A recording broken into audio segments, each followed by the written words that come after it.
Let's call the meeting to order. It's 3 o'clock. Like to start on time. First order of business is the Pledge of Allegiance.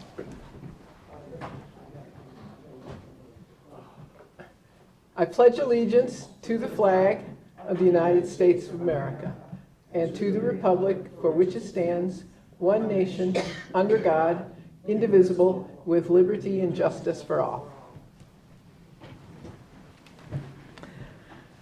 All right, Adriana, will you do a roll call, please?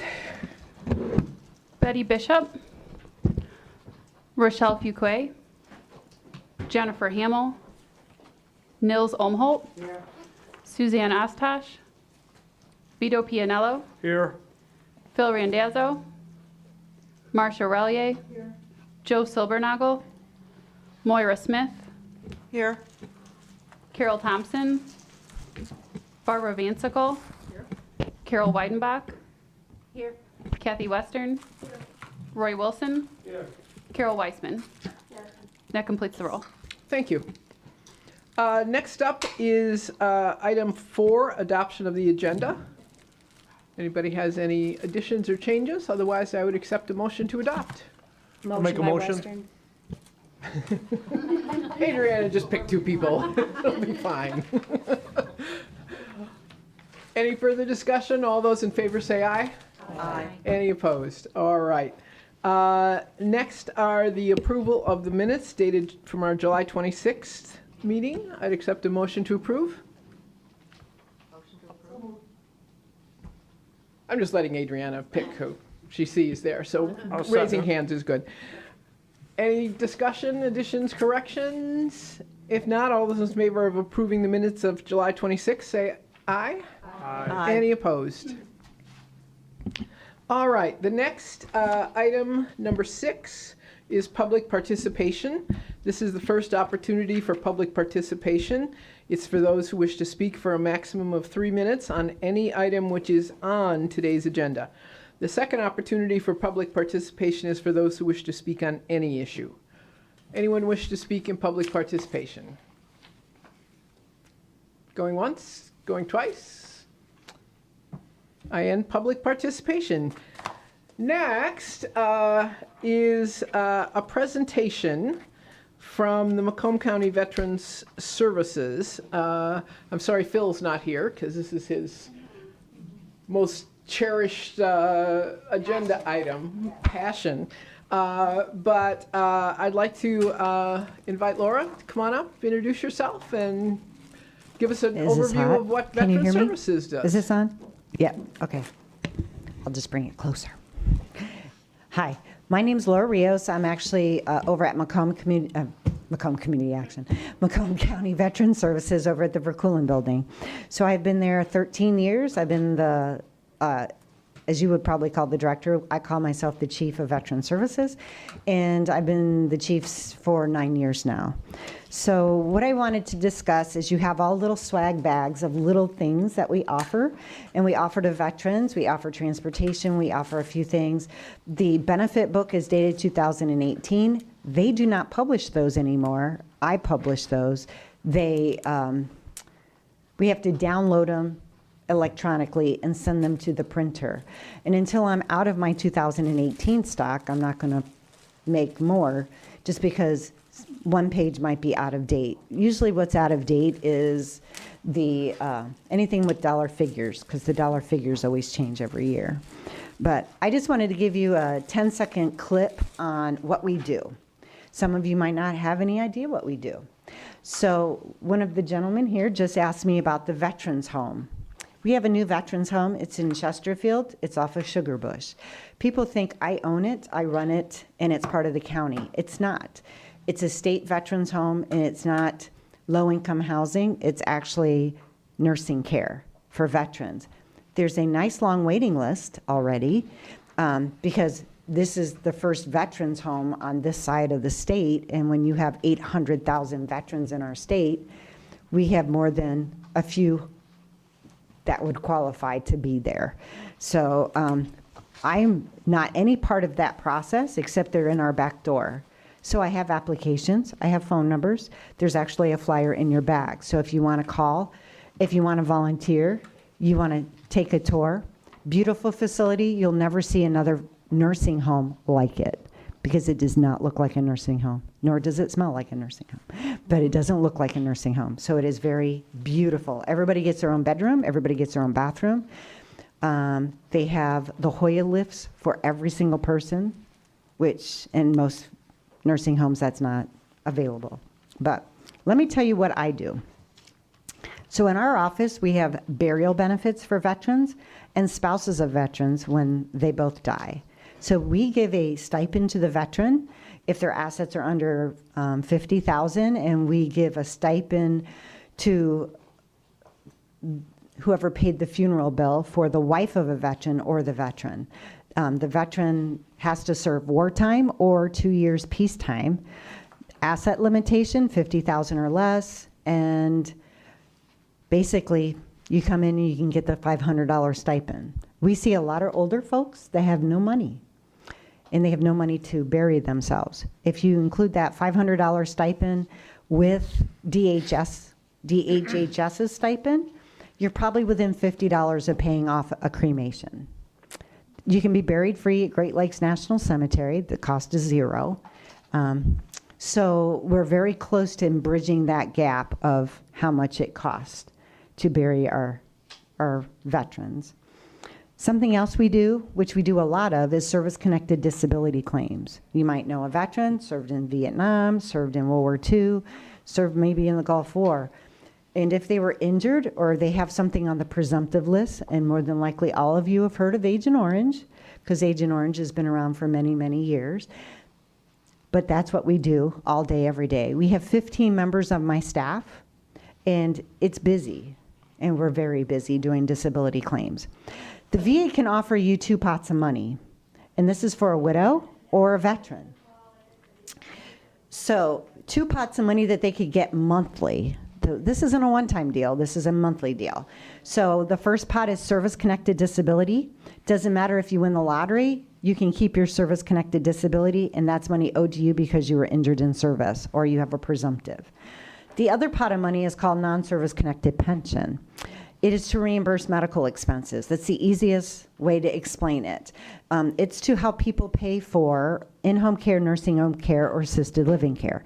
Now, if they are just extremely low income, such as Social Security supplemental income, which is SSI, then the VA is going to bring them up to what they call the poverty level, which is at least $1,000 a month. So 90% of these claims that we do is for people who need in-home care, assisted living care, or nursing home care. You have to serve wartime. You have to have 90 days on active duty, 1 day in a wartime year for that benefit. And it's income-based, it's asset-based, and it's a whole different program than disability. It's not one of the same. So people call, hey, my friend's getting a pension. Well, this isn't like Chrysler. It's not a Chrysler pension. It's not owed to you because you work there.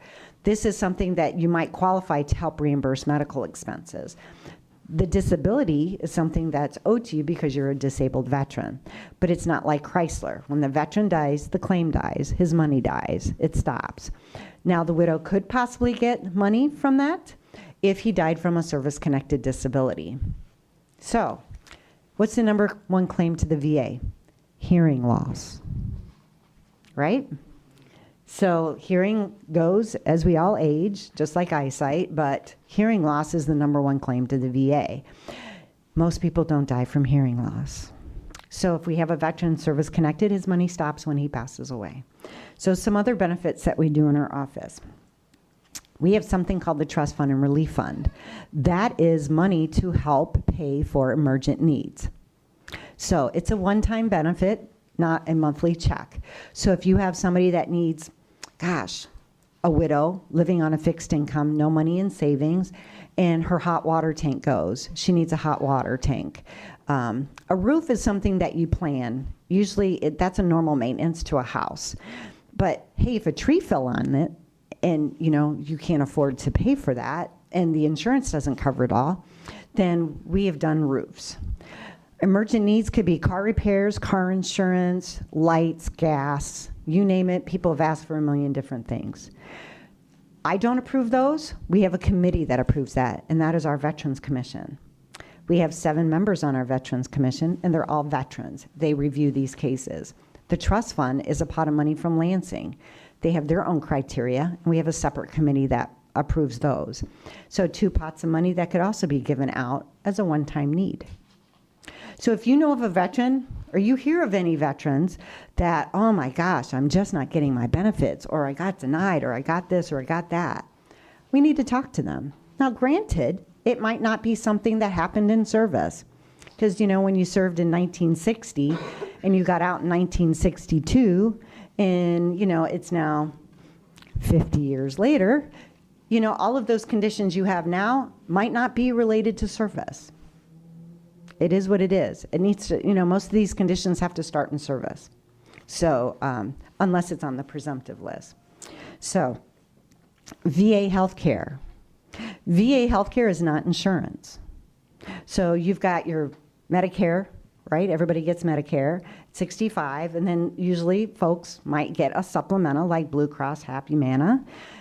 VA is not a supplemental to your Medicare. VA is healthcare. So if you want to use the VA, you go to the VA, and that's how that works.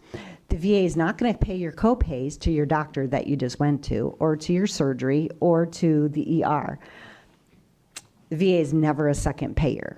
Now, we have something called community care now, so if the VA can't see you or doesn't have a specialist, the VA will authorize you to go to a local person, but it's somebody who's contracted with them, and they pay them directly. So it doesn't work the way as your, I guess you call it the HMO and the PPOs work. If you want the VA to pay for it, you go to the VA. Now, what's the advantage of somebody who's a senior going to the VA? What's that? Covers 100% at the VA. How about free hearing aids? Hearing aids are $13,000 each, $14,000. They give out the hearing aids that are connected to Bluetooth. So when you get a phone call, it goes right into your ear. So that's a great benefit. You don't have to be service-connected disabled for hearing to get hearing aids at the VA. Now, widows cannot register at the VA. We're not talking widows, we're talking veterans. So I would suggest to veterans that might not be disabled, if they're under the income limit, because the VA does have an income limit, if they are not service-connected disabled, but they need hearing aids, they have high-cost prescriptions like those name brand Eliquis in those kind of prescriptions, you can get those cheaper at the VA. So like a name brand might cost you $15 a month at the VA. Well, how much is Eliquis? Like $200, depending on your co-pays of your insurance. I can tell you how much my mom pays in Florida. It's a lot. So there's great advantages of going there. You only have to go to stay registered at the VA. You go once a year. I call it my well baby check. I have private doctors in the community, so when I'm sick, I go to my doctor. He's open until 6 or 7 o'clock at night. I'm never going to get a sick call appointment same day at the VA. It just doesn't happen. Think of VA as routine care. If you go once a year, they'll mail you your prescriptions, and you can get a whole year worth of scripts, and they just mail them to you. Now, if you have a change because something happened, you take your script from your private doctor, you fax it in to the VA doctor, the VA writes it into the pharmacy system, and then it gets mailed to you. It works like that. So there's advantages of using VA healthcare. I use them. When I say a regular person, I am service-connected disabled, and I get 100% free care at the VA because I am 80% service-connected disabled. But if somebody who's not service-connected disabled, and I'm just looking at Roy over here, right? Let's just say he's not service-connected disabled, but what's the advantage of him going there? If he just goes once a year, let's say he falls, breaks a hip, oh my gosh, he needs home care. Well, if he's already registered, getting that connected for home care takes maybe a week or so versus, oh, now I need to go register. I need to wait 30 days for a primary care appointment. And then they'll give you a referral to the social work department. And 2 months later, you're finally getting your first probably triaged appointment to see what kind of home care you might need. But the VA offers free home care. The VA offers free prosthetics. So if he has to pay because he's between that income bracket of $10,000 and let's say $40,000, and he has co-pays at the VA, he's going to pay $15 to see his regular doctor and $50 to see a specialist. But everything from prosthetics is free. The hearing aids are free. The scooter is free. The power wheelchair is free. Your diabetic shoes are free. Your diabetic socks are free. And so on and so on and so on. I needed $400 pair of orthotics. I went to the VA and got them for free. So, advantages, disadvantages. What I will not use the VA for is emergency care, because I don't live next to the VA. You know, it is what it is. I'm going to obviously go to a local ER and get seen there and use my other insurance that I already have. Like I said before, if you live like in East Point or very close to Detroit, where, hey, driving down to the VA to the emergency room only, take me 15 minutes, well, that's great. The VA does have emergency. They have urgent care, and it works great. But that's some of the reasons for that. Other things that we do in our office. A lot of folks, they don't know where their 214 is. 214 is their discharge paper. You can't get anything until you have your 214. You can't register. You can't file for disability. You can't get burial benefits. You can't do anything without that golden piece of paper. If you are a widow or you know a widow, the widow needs to find the golden piece of paper, which is the 214. We can order them for you. We do that all day long at our office. Transportation. Some of our older folks don't drive. How are they going to get to the VA? So we provide transportation door to door. There is a transportation flyer in your packet. It says there's 5 pickup locations. We did that prior to COVID. Now during COVID, we just do door to door. And I've changed who I contracted with. Before we had volunteer drivers. Now I contract with Macomb Community Action. They'll come to your door, or maybe curb to curb is the easiest way. You need to come out of the house. If you can get out of the house and get in the vehicle. They do wheelchairs and they do oxygen. So what great way is that? And we're doing it now 5 days a week. We do not provide transportation to Ann Arbor, though. Some people like Ann Arbor. I've never been there, but they all say it's better care. I agree, it might be better care, but I can't theoretically pass Detroit to go to Ann Arbor and in a good budget conscience mind do that. Some other things that we do is we have a food bank. We have a dedicated veterans food bank. It's run by the Vietnam Veterans Chapter 154. It's on 15 Mile Road between Kelly and Garfield. They're open Monday through Friday, 9 to 2. And you can get probably a 30-day supply for a veteran that lives in Macomb County. And they usually like it no more than twice a year, because you're getting 30-day supply. And that includes meat. They're part of the food bank system. They get meat and food. The other thing that we do is dental. How many seniors need dental help? Lots. Well, to get dental at the VA, you have to be 100% service-connected disabled. That's only a tiny amount of people. We have 46,000 veterans in our community. That does not include active duty, and it doesn't include widows. So how do we help our veterans get dental? So if they're not eligible for VA dental, and they are registered for VA healthcare, the VA offers dental insurance. It's right on their website. It's Delta Dental or MetLife. You pick a plan, you pay for the plan, it's cost shared by the VA. How cool is that? Let's say you need $10,000 worth of dental work and you have no money and it's an emergency. You can come to our trust fund and relief fund, and we have paid for dental for veterans and widows of veterans. I remember when I first started this job, we had a 95-year-old widow, lived on maybe $600, $700 a month, and she needed new dentures and everything. And our relief fund paid for that. So a great help here. Let's see. I think I have everything. So I have some town hall flyers that everybody got one of. There's some extra ones here. You can also ask our staff here to copy them for you. The first one is tonight, and it is around the corner in Mount Clemens at the American Legion, Post 4. I am providing refreshments afterwards. I don't know if it's sandwiches or pizza, But if you've been listening to the news and you like the news, President Biden signed into public law August 10th something called the Pact Act, P-A-C-T Act. And I'm here to tell you the law was 59 pages long. It gives 22 presumptive to the burn pits, the folks that were exposed to the burn pits. And that's not just Iraq, Afghanistan, and I call it the sandbox burn pit. It could be burn pits from all over the place. It expands Agent Orange, locations, and more conditions. It expands VA healthcare eligibility to more veterans that were not eligible before based on their income or based on their discharge status. And big time, it expands or it talks and enacts the Camp Lejeune Act. And if you've turned on the TV, I'm sure you've all seen the Camp Lejeune, hey, call us because we're suing the government. So I'll give you my 2-second insight on the Camp Lejeune Act. So the Pact Act allows now you to sue the government, which there's some kind of probably public law saying you can't sue the government. Well, there's this two little windows of 2 years to go ahead and file this class action lawsuit against the government.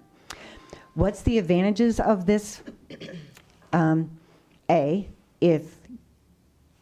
First of all, Camp Lejeune covers 30 years, from like 1955 to 1985. I mean, it's like ridiculous 30 years that this contaminated water was there. You have civilians, you have spouses, you have children born there, you have all kinds of people that work and were contaminated that are not active duty veterans or active duty members. So the VA for the last 10 years have been taking care of the veterans. If they had a condition that's on the list, they can submit a claim, they can get compensated. But what about your spouse that lived there? What about the children that live there that have all these diseases now because of the contaminated water? This lawsuit opens the door for them to apply and sue the government. So anybody who lived at Camp Lejeune during that time for more than 30 days, so if it's a child, a spouse, anybody can do the lawsuit. Here's the insight on the lawsuit. So if somebody who's a veteran who's receiving VA compensation for a disability that's on the Camp Lejeune list because they won their claim already, let's just say they're getting $1,000 a month tax-free. If they file the lawsuit, it's going to be offset. So if the lawsuit gives them $25,000 in the class action lawsuit, the attorney's going to take 10, more than likely. They're going to be left with 15, and now the VA is going to stop their check until all 15,000 has been recouped, and that is written into the 59-page law. So really, there's no advantage for a veteran to apply for it. Now, I have seen some veterans come in and show me the 5-page agreement that they signed with the attorney, and it says that they're suing not the government, but the company that made it. So think of the 3M lawsuit. The 3M lawsuit has been around for a while, where they had defective hearing protection for our veterans, and you can file that class action lawsuit against 3M. Well, guess what? That's not the government. You can sue 3M and keep your money from the VA and get a lawsuit from 3M. So read the fine print. I'm not an attorney. I'm here not to tell anybody I'm an attorney, but I have read the law, and I can interpret what it says. So if you know anybody, please, please, please, there's 4 town halls. There's one tonight, but there's 3 other locations and dates and times. Please send as many veterans as you know there so we can educate them on this 59-page law. I swear I made it into condensed 4 pages. And I'm not going to read 59 pages to anybody because a lot of it's blah, blah, blah, blah, blah about VA, how the VA's got to hire now 1,000 more people to process these claims. So do you all have any questions for me? Great presentation. Thank you. Can you get any of this information electronically? Like the book is electronic, All and this that goes inf- to va.gov. I was glancing through it, and good stuff, but is there any way I can get it electronically and I Yes. could send it to people? Yes, va.gov, and I don't own va.gov, But va.gov in the search box, just put benefit book, and the most up-to-date benefit book would be there. You would think, hey, it's September 2022. They probably, have a January 2022 book. They actually don't print those and publish the new updated ones until after the fiscal year. So it might be December 2022 when the most latest one comes out, but still, it's in there. It's on va.gov. Transportation is specific to my office. The burial benefits, there's federal benefits and there's state benefits, that's specific to my office. So I'm here telling you about what Macomb County gives you, what the state gives you, and what the VA gives you. So So you have to be a VA and you have to be low income. no, because I can win the lottery and I get to keep my 80% disability. I'm registered at the VA for health care. Look at it this way. Every benefit the VA gives, which is education, home loans, you've probably all heard of these, has their own criteria. So for that pension program, to reimburse medical expenses, you have to serve a wartime era. You have to have 90 days on active duty. Well, but for service-connected disability, oh no, you don't have to have any of that. You could break your leg on the first day of basic training. That would be really bad, but you can do that. Then education has its own criteria. Home loans, own criteria. Burial in Great Lakes National Cemetery, it has its own criteria. You can have other than honorable discharge, a bad conduct discharge, and still go to Great Lakes National Cemetery. The only ones that are not allowed to be buried there is the dishonorable discharge. So there's honorable, under honorable conditions, under other than honorable conditions, bad conduct, and then there's dishonorable.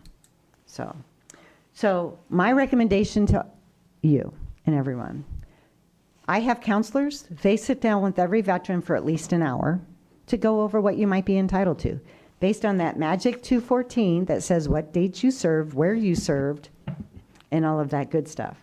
And your 214 is going to be different than his 214 and her 214 and everything else.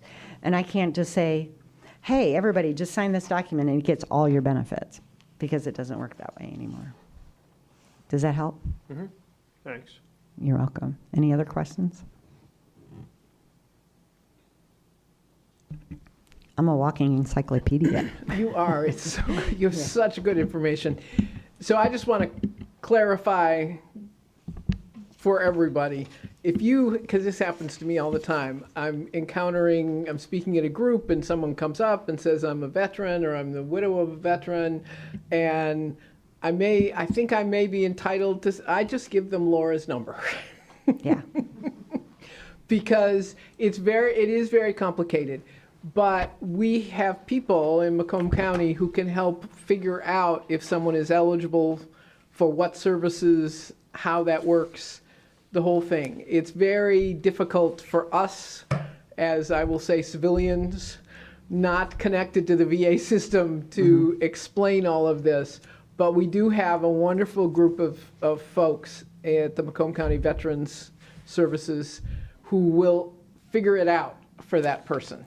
So you figured there's 15 different benefits possibly from the VA. All with different criteria. All with different criteria. Education. If I see someone who's 90 years old and says, hey, I'd like to take my education benefits now. Well, when he served, which was probably Korea era, you had 10 years to use them. You had the GI Bill, you had the Montgomery GI Bill, you had the 9/11, you had the VEEP. Based on when he served, and what's on his discharge papers is when they expire. So, try figuring all that out. So, the biggest thing is just send them our way, let us look at it. I will tell you one thing just to keep in, if everybody here has probably dealt with Social Security before, Social Security income, you might be eligible for Social Security income. You might be aware that if your spouse dies, you can get your spouse's Social Security if it's higher than yours. And I'm not here to be an expert on Social Security, but I do know that when my mom divorced my dad and my dad died, my mom can still get his Social Security because he worked more than she did and they were married for God knows how long. So with VA law, Ex-wives are not entitled to anything. Children are not entitled to anything unless they're a minor or a disabled adult child.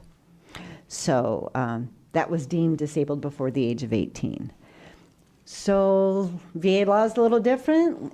If you divorce, someone's divorced, but I was married to him for 100 years. Yeah, VA law, that's how it's written. And when they sign their application, it specifically says, did you live with veteran till time of death? And all of that. But anyway, you guys all have smiles. I hope you like my swag. Give you a little swag, give you a pen. It says U.S. Coast Guard on it, but, I didn't know how many pens to bring of Army and Air Force and all of that good stuff. So, but hopefully you can use any of this. All right? All right. Thanks. Thank you very much, Thank Laura, you. for coming. And This was very informative. And send folks to the town halls. Yeah. Because I don't want to talk to myself there. Thank you, guys. Thank you. May I have a motion to receive and file I'll make a Laura's motion. report? Somebody support it? Support. Okay. Any other discussion? If not, all those in favor of receiving and filing Laura's report, say aye. Aye. Any opposed? All right, great. We have a bunch of correspondence that's attached to your packet. The Veterans Affairs Commission, which Laura just talked about, has 2 vacancies. And it's important that we always find good folks for that, because as Laura said, they offer advice and sometimes they make decisions about offering grants to people who need assistance. You can apply online at the Macomb County Board of Commissioners website. If you know of anybody, please have them apply. Do we know when the deadline is? I don't see a deadline on here. Yeah, it's on the back of the page. Their applications are due by October 3rd at the end of the day, 5 o'clock. Okay, and then those folks will be recommended to the county commission, and the county commission will read their applications and select people. So that's important to do. Then the next bit of correspondence is the Pat Daniels Veteran of the Year Award. There's also a flyer in your packet. We are accepting nominations for that. I saw the deadline on this, now I don't see it. November 3rd. So people need to get that in. That is always a, I guess, I'm looking for the correct word, prestigious, important. It's a great thing that we give this out. And so we are always looking for great nominees of folks who do a great job in their community serving veterans. Last year we selected a woman who, a veteran who provides housing and shelter for veterans in the Warren area. So there are great people doing great things, and we should recognize them, I say. The next bit of correspondence is the Senior Fun Festival at the college, at the expo, the Cultural Center. This is always a great event. If you haven't been, you should try to do it. You should bring some friends. It's fun, it's informative, and it's generally a good time. And if you haven't been to Lorenzo Cultural Center, they always have something interesting on display. So I encourage you to do that. And then the last one is we had the gentleman from PACE come in, and this is the follow-up information we requested from them about the long-term care programs. So this is like a follow along the boxes, all the different types of services and what they offer and enrollment dates and that sort of thing. So that's a follow-up that we requested from them. So I hope you'll look that over. So at this point, I would take a motion to receive and file our correspondence, 8A through 8D. So move. Okay, moved and supported. Support. Any further discussion? If not, all those in favor of receiving and filing, say aye. Aye. Any opposed? Okay, the next item on the agenda is really what I would consider to be a brainstorming session. We, about a month ago, I guess now, had a water emergency in the county. The pipe in Port Huron broke. There was a boil water advisory that went out. It was a Saturday morning. The following week, I was meeting with a group of seniors, about 15, and I asked them, when did you hear about this boil water advisory? And of the 15, 3 of them said Saturday morning because their adult children saw it on social media and called them. And the rest of them didn't know about it until late Saturday into Sunday. One lady was still confused. This was 2 or 3 days later about whether she's boiling water, she's not boiling water. So that, for me, triggered a discussion that we had at the county commission.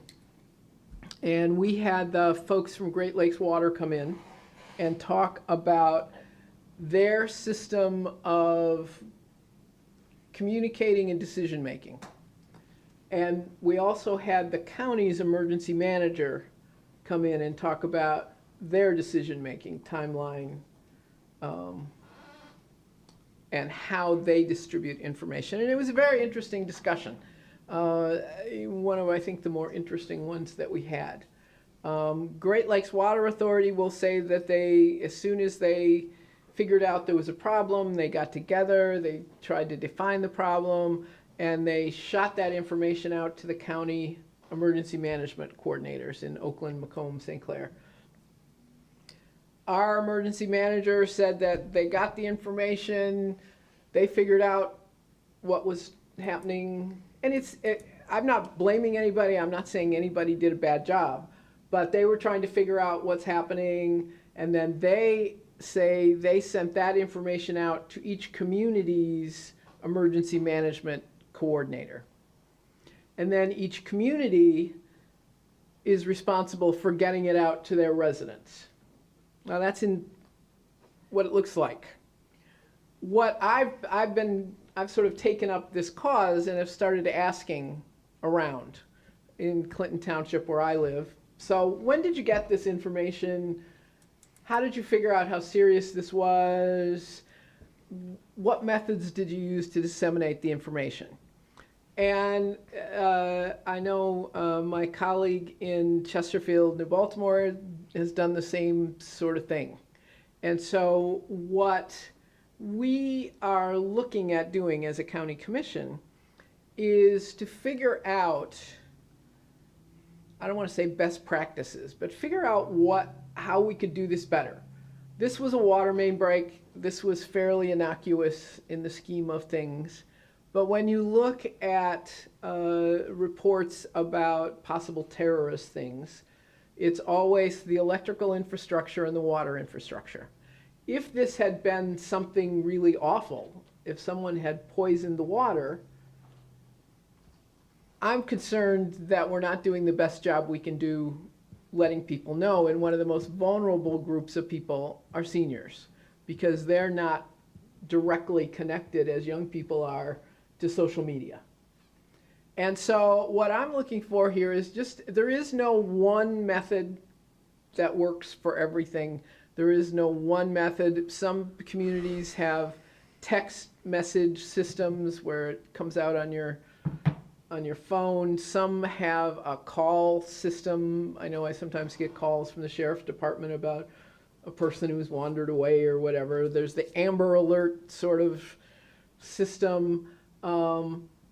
But I'm curious to hear from you all ideas about ways we can better do this. I would like to take this water main break as a learning opportunity for all the emergency managers in all the communities and be able to sort of put together a list of, well, here are some suggestions about ways you can get the word out, or here are some suggestions about how you can get more people to sign up for text messages or emails or whatever. So I'm sort of throwing this open for all of you. I guess I'd like to hear your experience on that Saturday or people you've talked to, as well as ideas you have of how we can better communicate emergency information to seniors. Because I think we should do better. That's what I think. I think we should do better.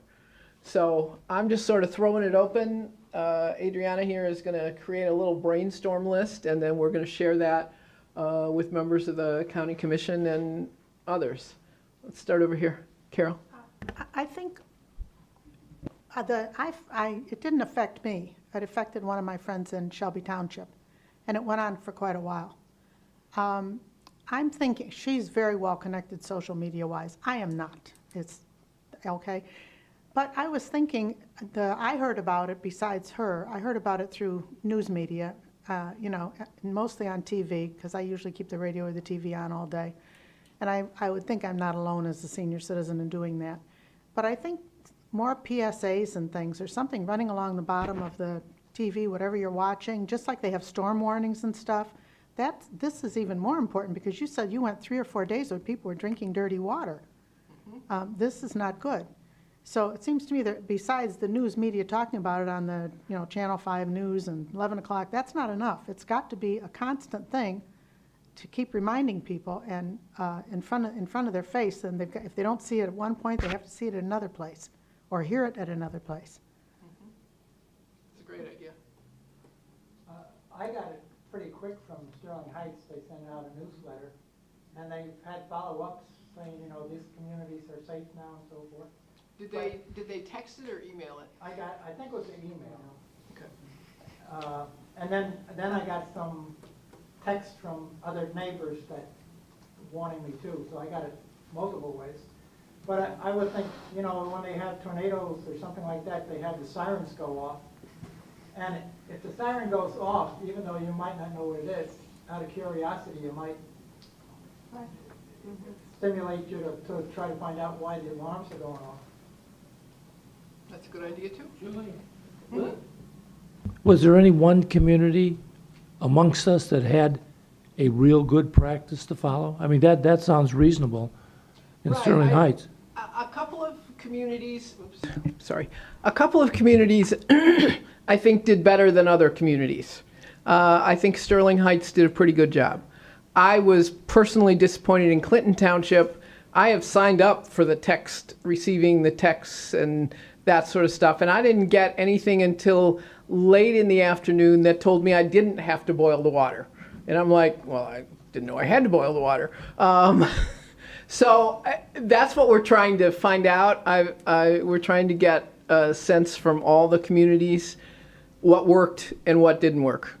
We can do this better. I'm convinced of that. Other ideas that people may have on how we get words out to seniors? I've got one. So every once in a while, you hear these on the radio, these beeps, and it says it's for the emergency response. I know a lot of people listen to the radio still today. That would be a perfect way to do it. And I agree with the TV idea. I mean, I think everybody watches TV. If it's, I don't know about having something in bold below, but at least something that would, a beep saying that there's an issue. I think that would be, most people would get that. I mean, I'm signed up for alerts too, but a lot of people don't pay attention to their phones. Right. Yeah, I'm certainly not attached to it the way my daughter is. And my grandkids. Yeah, exactly. I sometimes don't remember where it is in my house. Other ideas or suggestions? somebody, I asked this question in the community the other night, and someone suggested that they deliver Meals on Wheels to people. Well, that means that the county has a list of people who receive Meals on Wheels. It's a little old-fashioned, but a phone call. I mean, we have a list of those people. And so there may be other things. We have lists of people that may be a phone call. It may seem clunky, but to some seniors, a phone call is a way to get to people. So maybe exploring what lists of people exist already within the various systems. I thought that was a pretty good idea. Any other thoughts? Julie, I'm thinking that it sounds like a multi-pronged approach is what's going to be best, because people have various ways of receiving any kind of information. I mean, you might even need, if it's a real emergency, you might even need, trucks to be on the horns going through neighborhoods even. And but a multi-prong. For the young people, though, they might see it on their phone and they can call their parents and their grandparents and just any, for a real emergency, getting it out there in 10 ways, 20 ways, I think would be the best thing. Mm-hmm. Yeah, I agree. I don't think there's one magic thing that makes that happen. The emergency manager, when he was in front of us, he talked about excuse me, that there are the passive systems, which means you sign up for the text messages or the email alerts. And then there are the more active, where people push out, so like the Amber Alerts. So it doesn't matter which community you're in, a more centralized decision is made to send that out to everybody that has a cell phone in Macomb County. It's based on cell towers, apparently. So it doesn't matter if you're a visitor to the area or you live here. If you're within range of a particular cell tower, you get a message pushed, an alert pushed to your phone.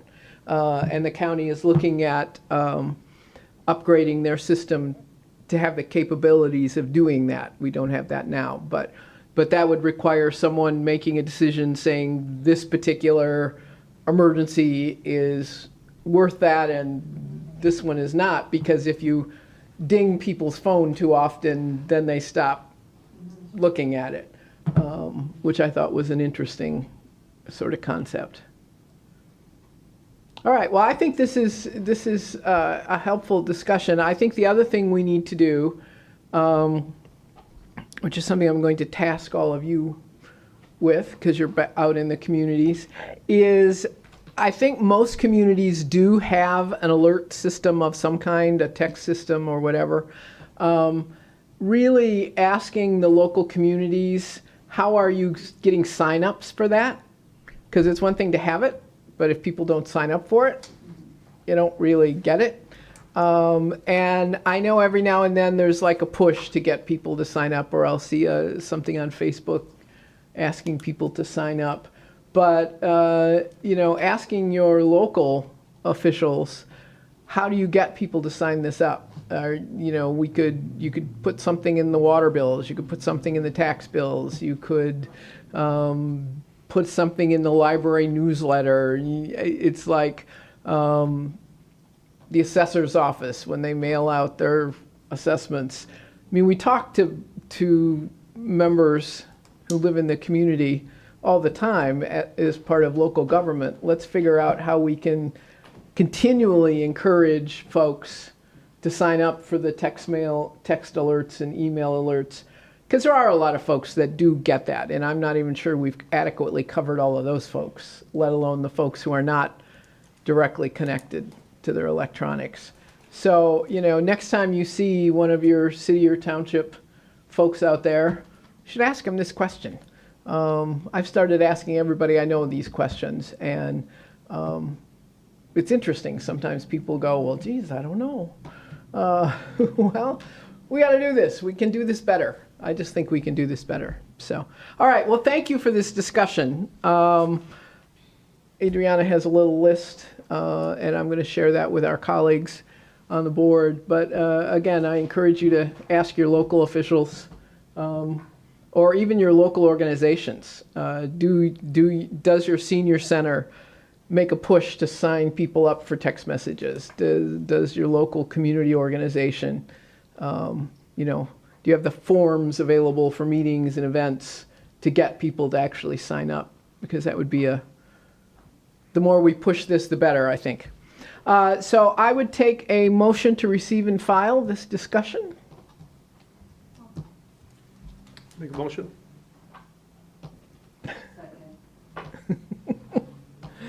All right. Been moved and supported to file this, to receive and file this discussion. All those in favor say aye. Aye. Any opposed? All right. Item 10 on our agenda, public participation. This is the opportunity for public participation for those who wish to speak for a maximum of 3 minutes on any issue. Any public participation?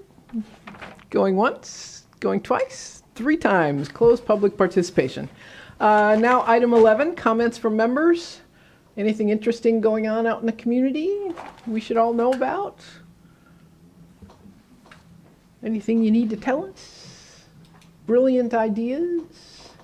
I love brilliant ideas. I don't personally have any at the moment, but. All right, I will close comments from members, and a motion to adjourn is in order. Support. All right, it's been moved and supported to adjourn. Our next meeting is in October? November. We don't meet in October, we meet in November. No October meeting.